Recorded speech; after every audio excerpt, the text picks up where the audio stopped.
Insurance has always been a business about relationships. And while that's still the case, what's changed is the way that agencies communicate with prospects. In many cases, emails have replaced the traditional in-person visit, allowing agencies to reach exponentially more prospects on a regular basis. In this video, we'll discuss tactics for capturing leads. We'll also learn how to develop an email strategy that both engages your audience as well as compels them to complete an action. In particular, we'll answer the following questions. How do I use different marketing channels to attract prospects to my email list? What types of emails should I send to my audience? When and how often? What makes an effective email? We'll also compare examples of real emails from the insurance industry and discuss how to leverage some common themes to increase the effectiveness of your agency communication. Let's first discuss how to capture leads or prospects. There are two goals when it comes to building out an email list, sometimes referred to as a newsletter list. First, for new customers, it gives you an opportunity to warm your leads. In other words, if you had an initial call with a prospect, but the timing was off, then the newsletter allows you to stay on top of their mind when they're ready to purchase a new policy. And for existing customers, the newsletter allows you to develop the relationship so that they keep doing business with you come renewal time. Now, we'll focus on what types of emails you should publish to keep both prospects and existing customers engaged. But before we do that, let's look at the various channels you can use to add new leads to your email list. The first channel is website. While many traditional websites will prompt users to join a newsletter, this practice is less common in the insurance industry. However, what you can do is add any name that you've received through quoting and/or the contact feature of your website. This is an easy place to start for building out your list. A channel related to your website are landing pages. A landing page is a standalone web page created specifically for the purpose of the marketing or advertising campaign. In the insurance world, landing pages are primarily used to give prospects quotes. Landing pages are most effective when they are personalized and targeted. You should think about the different profiles and target customers you've outlined in previous marketing lessons. Ask yourself, what type of imagery and language would resonate with them? A new tactic that has become popular for attracting leads is the use of downloadables. A downloadable refers to a free asset that provides educational value to prospects. Downloadables can take the form of a checklist, case study, white paper, and much more. In exchange for receiving this free downloadable, prospects must share their email and/or phone number with the agency.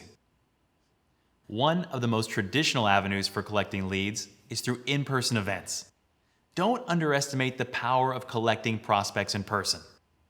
If you're attending conferences, networking events, or just knocking door to door with local businesses, make sure to get business cards.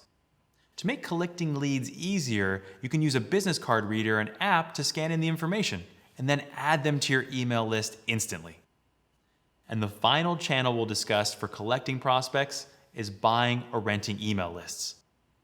Buying and renting email lists, while often used interchangeably, are often quite different. Buying an email list is pretty self-explanatory. You pay for a list of names and emails from a third party. While this is a tempting tactic, it's often the case that you'll end up with people who aren't particularly interested in your agency or products. Your best bet is to purchase a list from a business whose target audience is similar to your own. Another tactic is email rental, where you essentially pay to advertise on another business email list. Email rentals typically yield warmer leads because of the opt-in nature of the advertising. Now that you have your email list established, it's time to develop an email strategy. Make sure you have a strategy outlined before you start sending emails out. Being purposeful and intentional with your emails will increase your chances of engagement. We recommend that you start by developing an email onboarding series. Every agency should have this. An email onboarding series is a set of emails that introduces prospects to your business and products. It also sets the expectations for the type of email prospects you'll receive in the future. Email number 1 is all about setting the tone. Officially welcome them to your business and make sure you communicate the value of your agency. Emails number 2 and 3 should be about developing trust and credibility. This is where you impress prospects with hyper-relevant educational content or resources. For example, if you sell workers' compensation, try sharing a blog post on how to lower your premium or how to understand your modifier.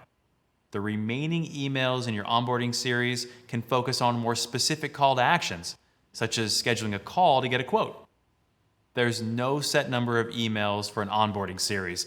The only guiding principle is to keep your prospects on their toes, which means sending emails 1 to 2 days apart from each other. Another rule to be mindful of with your email strategy is the 80-20 rule. Now, if you recall, we discussed the 80-20 rule when talking about your social media content. The same rule applies to your email content. You should spend only 20% of your time marketing to your email lists and spend the remaining 80% of the time educating and providing value to your audience. As an example, if you write a lot of insurance for restaurants, you might share a blog series on kitchen safety or updates on specific compliance laws. You might even coordinate a webinar for your prospects and customers to learn from an insurance expert. Whatever the case, just remember that 80% of your email content should be educational, informative, and celebratory. Leave the remaining 20% for hard sales. We've talked about your email list. We've talked about your email strategy.